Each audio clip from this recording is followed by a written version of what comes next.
eixo, que é onde, então, a gente carrega aquele teste split, que é o 30% que ele separou. Então, nesse aqui, eu ainda sei qual que é a classe, mas o modelo não sabe, ele não viu isso aqui, ele nunca viu esses dados, ele só viu os outros 70%. Eu vou fazer o quê? Eu vou carregar o modelo treinado. E aqui tem um fato importante aqui que eu acabei passando batido. Como eu estou fazendo a transferência de um notebook para o outro, no final, eu persisti o modelo em disco. Isto é, o modelo estava num objeto aqui, na última linha desse notebook, ele estava num objeto na memória, treinado. Se eu não salvá-lo, eu não salvar em disco, eu não fazer esse processo de serialização, e eu fechar o meu Jupyter Notebook, eu não vou ter mais esse modelo. Então, eu vou precisar treinar. Para um dataset simples como esse, é tranquilo, porque aqui a gente testa em 1, 2 segundos. A quantidade de dados é muito pequena. Mas quando a gente vai pensar em quantidade de dados muito maior, modelos muito mais complexos, deep learning, por exemplo, onde demora horas, dias para fazer um treinamento, isso não pode acontecer, obviamente, né? Então, a gente sempre traz o modelo que está em memória para o disco. Então, eu salvo aqui nesse arquivo .pkl, que vem do Pickle, que é uma biblioteca do Python, justamente para fazer essa serialização. E aqui nesse notebook, a seguir, eu carrego esse modelo. Beleza? Anderson, então, sim, Otávio. Só fazer um adendo aí para você dar uma descansada. Bom, sobre o JobLib lá, do Pickle, é interessante notar que isso é uma biblioteca do Python que serve para você fazer serialização de qualquer variável que você possua, né? E essa é uma das formas que a gente utiliza para colocar modelos em produção.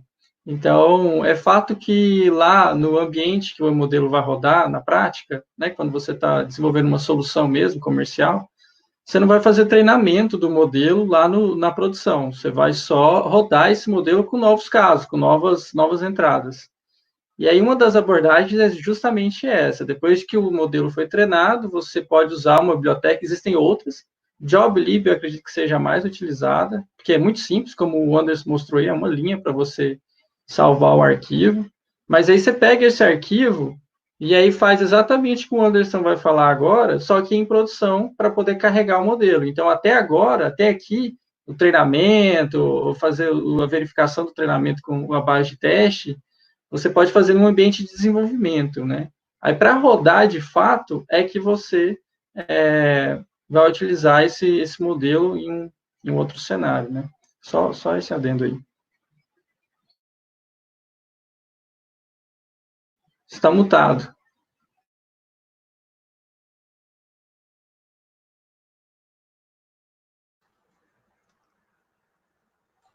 Agora sim. Então, obrigado, Otávio. Eu realmente tinha passado quase batido aqui nessa questão da serialização, mas é exatamente isso. E assim, é importante a gente lembrar que muitas vezes o processo de treino ele demora muito tempo, mas depois que você tem um modelo treinado, né, você usar ele, fazer a predição é muito mais rápido. Então, justamente por isso a gente salva o modelo treinado. Então, na próxima etapa aqui, que é a etapa de avaliação do desempenho desse modelo que a gente treinou na etapa anterior, né? Eu vou trazer, então, os 30% de dados que eu tinha separado anteriormente e vou carregar esse modelo. Aí, esse dado aqui, os 30%, assim como a outra fatia que eu usei para treinar, ele também tem valor nulo. Então, eu uso a mesma estratégia. Onde a idade aqui, que é a variável que tem valor nulo, tiver vazia, né, não tiver um não informado, eu vou setar a média. Qual média? A média lá do conjunto de dados de treino, né? Eu não poderia calcular uma média aqui do conjunto de dados de teste, porque, por exemplo, se eu fosse fazer a predição de somente um passageiro, eu não tenho dois aqui, e eu não sei a idade dele, qual média que eu uso, eu não vou conseguir calcular a média. Na verdade, a gente usa a média do dado de treino. Então, a gente usa a mesma média aqui. Então, a gente tem esse dataset aqui pronto, que seria a etapa do pré-processado aqui, e a gente novamente separa o X e o Y. Então, a gente tem o X aqui, as variáveis preditoras, e o Y, a variável a ser predita, que é o survival. Então, beleza. Depois que o modelo está treinado, está carregado, é simples. Model.predict, passando as variáveis preditoras, o X. Então, aí eu vou ter aqui, esse ypred é um array para mim, falando aqui, ó, porque eu vou estar passando isso aqui, ó, essa primeira linha. Então, para essa primeira linha, ele vai me falar aqui, a predição é 0, 1. Para a segunda linha, é 0, 1. E aí eu também trago a probabilidade. A probabilidade, eu vou ter, ó, 80% de chance de ser 1, 70% de chance de ser 0. Isso aqui a gente vai usar para gerar a curva ROC. Eu já vou mostrar aqui que é a métrica que a gente vai usar lá, que é a área sobre a curva ROC. A métrica que a gente está usando na competição. Então, com o resultado, nós temos, então, o que foi predito para cada passageiro e o que é o real. Ou seja, eu sei que o passageiro ele sobreviveu ou não, e o modelo me disse se esse passageiro sobreviveu ou não sobreviveu. A gente gera, então, a matriz de confusão, que é justamente confrontar a resposta do modelo com o gabarito que nós conhecemos aqui. Então, o gabarito, a resposta correta é o Y, que a gente separou ali em cima, e a resposta do modelo é o ypred, né, o y predito. Com base nisso, a gente gera essa matriz de confusão bem simples aqui, uma linha no Python, e a gente plota ela usando uma biblioteca aqui que a gente importa lá em cima, que é o Seaborn. Então, qual que é a interpretação dessa matriz de confusão aqui? A gente tem aqui no eixo X o valor verdadeiro, né, que é o valor do gabarito, o valor que realmente é o valor observado de sobrevivência ou não para cada passageiro, e aqui no eixo Y, desculpe, e aqui no eixo X, o valor predito, que é a resposta, a saída do modelo. Na diagonal principal aqui, a gente tem, então, que em 81 vezes, o modelo nos disse que o passageiro não iria sobreviver e, de fato, o passageiro não sobreviveu, ou seja, 0 no X e 0 no Y. Então, essa primeiro quadradinho aqui mais escuro, 81. E o 48 é o outro acerto, quando o modelo nos disse que 48 passageiros iriam sobreviver e, de fato, esses passageiros sobreviveram. Então, 81 mais 48 é o que o nosso modelo acertou. Tanto acertou que iria sobreviver, tanto acertou como que não ia sobreviver. E, de fato, aconteceu. O 36 e o 22, né, a outra diagonal aqui, é o erro. É o que o nosso modelo disse uma coisa, mas, na realidade, o que aconteceu foi outra. Então, a gente tem 22 casos onde o passageiro sobreviveu, então eu estou aqui no eixo Y, aqui no 1, o passageiro, ele sobreviveu, mas o modelo predizeu, né, ele disse que não iria sobreviver. Então, ele errou esses 22, que é um erro que a gente vê aqui, né, nessa casa. E no 36, a mesma coisa. Então, o modelo ele disse que esse passageiro iria sobreviver e esse passageiro, na verdade, não sobreviveu. Quando a gente está estudando a matriz de confusão e interpretando, a gente vai ver muitos conceitos do verdadeiro positivo, verdadeiro negativo, falso positivo, falso negativo.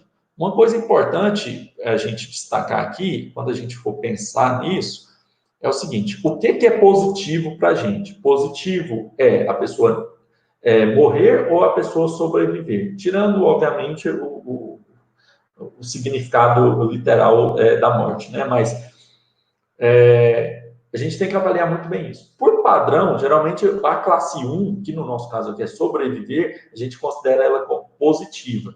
Então, esse 48 seria o verdadeiro positivo, enquanto o 81 seria o verdadeiro negativo. E aí a gente tem também o falso negativo e o falso positivo, né? Quando o modelo diz que seria e não foi, ou quando ele diz que o passageiro iria morrer e acaba não morrendo. Certo? Então, com base nessa... O Anderson, só fazer mais um adendo. No caso da matriz de confusão, a gente utiliza muito ela para analisar, vamos dizer, os que estão errados, né? Nesse caso aí, vamos supor os falso negativo ou falso positivo, né? Quando você interpreta como falso positivo, o que seria? Seria alguém que a gente considerou que sobreviveria e não sobreviveu, né? Então, foi um falso positivo. Existem alguns problemas que, por mais que você evolua seu modelo, você não vai conseguir melhorar os verdadeiros, ou seja, aquilo que você acerta. Então, aí você parte para as estratégias do que o negócio, do que vale mais para o negócio. Por exemplo, se errar mais a classe negativa ou a classe positiva. Né? Eu tive uma situação que o pessoal desejava que não houvesse nenhum erro na classe positiva. E aí, que pode ser o cenário aí, né? Eu não desejo, por exemplo, predizer que ninguém que verdadeiramente sobreviveu, que ele na verdade, morreu, vamos dizer. Então, nesse cenário, a matriz de confusão se torna muito interessante, até mais do que as outras métricas de avaliação do modelo, justamente para verificar essas divergências na parte que errou, né? Às vezes, tá bom, errou, mas eu quero um erro maior para uma classe tal, porque aquela classe ali não é tão importante eu ter um erro nela para o meu problema, né, para o meu negócio. Uhum. Esse conceito, ele é até mais avançado, porque aí, assim, o que a gente pode fazer? Né? Por padrão, a gente considera ali, se for uma classificação binária, o limiar de decisão nos 50%, né? Então, se for abaixo de 50%, é uma classe, se for acima, probabilidade é a outra classe. Então, a gente pode calibrar, né, essa decisão. Então, se a probabilidade for acima de 30%, eu já vou considerar que é a classe morrer, entendeu? Então, essas probabilidades também a gente pode avaliar e para calibrar justamente essas taxas de erro aí, como o Otávio falou. Então, da matriz de confusão, a gente passa para as métricas aqui, que na verdade todas são métricas derivadas dela. Então, a gente tem aqui, por exemplo, a acurácia, que é basicamente o que você acertou em relação ao dataset inteiro. Não é essa métrica que a gente está usando para avaliar lá o nosso problema. Cada métrica ela tem um contexto específico ali, onde ela é melhor empregada. A gente tem a precisão e o recall. Então, a gente tem isso para cada classe. No geral, quando o pessoal fala assim, o meu recall é tanto, ele geralmente fala isso só para a classe positiva. Então, ele geralmente só usa aqui, a classe 1. Mas o correto mesmo, e o que é possível, é a gente calcular a precisão e o recall tanto para a classe 0 quanto para a classe 1, enquanto a acurácia é global, né? Então, beleza. A gente, da matriz de confusão, a gente derivou todas essas métricas aqui, mas não é isso que a gente vai utilizar para avaliar o nosso modelo. Cada métrica serve em um determinado contexto, você pode usar até mais de uma. A que a gente está usando é a área sobre a curva ROC. Então, o que é a curva ROC? Ela vai justamente mostrar para a gente num gráfico aqui como que evoluem os verdadeiros positivos e a taxa de verdadeiro positivo e a taxa de falso positivo. Ou seja, é isso que o Otávio falou. O que é melhor, né? Eu ter muito verdadeiro, muito falso positivo ou pouco falso positivo? Do meu ponto de vista do meu negócio, eu aceito ter mais falso positivo? Porque se eu aceito que ter mais falso positivo, eu estou dizendo que eu aceito receber alertas, digamos assim, de um sistema que vai prever, por exemplo, uma fraude, ou seja, o que é o falso positivo? Eu estou recebendo um alerta de que uma transação é verdadeira, uma transação verdadeira, ela pode ser fraudulenta. Então, isso é um falso positivo. Mas, às vezes, eu prefiro receber esse alerta e ter uma intervenção humana ali do que ter uma taxa alta de falso negativo, que é quando eu tenho, de fato, uma transação fraudulenta, mas meu modelo não percebeu isso. Então, tudo isso é calibrado. E essa calibragem, ela se dá também muito em cima da curva ROC, né, onde a gente vai definir exatamente aí qual que é o nosso threshold, né, o limiar de decisão aí para o modelo. E a área sobre a curva ROC, né, ou seja, se a gente pegar essa linha em azul aqui e pintar a área abaixo dela, a gente tem a performance do modelo, é uma forma de mensurar a performance do modelo. Na linha laranja, a gente tem um modelo cara ou coroa, a gente tem um modelo aleatório, que ele não leva em conta nada e é um chute totalmente aleatório. Ou seja, ele pegaria todos os passageiros ali, os passageiros do Titanic, e sem olhar nada, ele fala, esse vai sobreviver, esse não vai, esse vai, esse não vai. Esse modelo ele teria um desempenho muito semelhante a essa linha laranja aqui, que é um modelo bem ingênuo e totalmente aleatório. Qual que é o nosso objetivo? Ter um modelo que a curva ROC fique um pouco acima dessa solução aleatória, né, que não faz sentido nenhum, não traz nenhum benefício. O ideal é que a gente tivesse um modelo que essa linha azul ela se aproxime o máximo aqui desse 1 do canto superior esquerdo, que aí a gente teria uma área sobre a curva ROC de 1, que seria o 100%. Então, basicamente é isso.